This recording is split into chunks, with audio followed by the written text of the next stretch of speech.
Alors, tiré de la boîte à questions, une question de Marie, qui est une question sur l'aspect technique de la gestion de la paye. Merci pour votre message, Marie.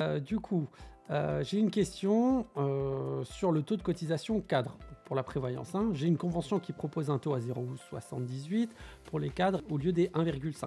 Pour rappel, hein, les 1,5, c'est ce qui est obligatoire. Mais on verra par la suite que c'est pas forcément aussi évident.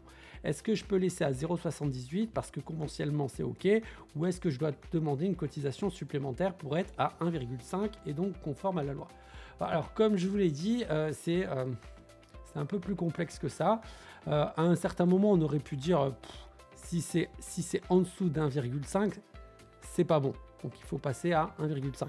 Alors visiblement, d'après les recherches que j'ai fait, en fait, il y a eu un arrêt de la Cour de cassation qui, pour le moins, a expliqué, je vais vous le dire, pour vérifier si l'employeur respecte son obligation de cotiser en matière de prévoyance à concurrence de 1,5% de la tranche de salaire inférieure au plafond de la sécurité sociale, donc la tranche A, hein, il doit être tenu compte de la cotisation patronale versée pour le financement des risques de prévoyance lourde, invalidité, incapacité, décès, et de la cotisation patronale versée pour le financement des risques des frais de santé et de maternité.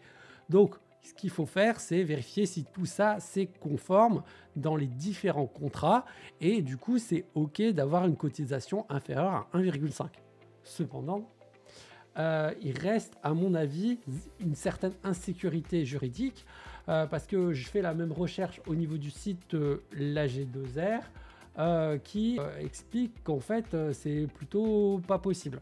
Donc, du coup, je ne suis pas expert en assurance et du coup, je vous invite à vous rapprocher d'un expert en assurance pour lui poser directement la question parce que n'oublions pas que en fait la responsabilité finale incombe à l'entreprise. Donc nous, ce qu'on doit faire, c'est expliquer la situation à nos clients, donc les employeurs, les inviter à, si besoin, se renseigner pour des aspects très techniques, simplement avec leur institution de prévoyance ou prévoyance frais de santé pour décider de la chose à faire.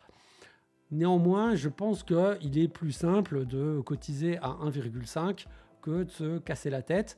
On a bien vu que jusqu'à très récemment, on ne se posait pas vraiment de questions sur tout ce qui était congés payés et maladie. Quand on est en maladie, il n'y a pas de congés payés. Nous a toujours expliqué que même si au niveau de l'Europe, c'était pas possible, la France, elle gérait les choses différemment. Il y a eu une sacrée revirement de jurisprudence qui risque de coûter très cher aux entreprises au final et du coup qui nous a tous mis dans une certaine insécurité juridique.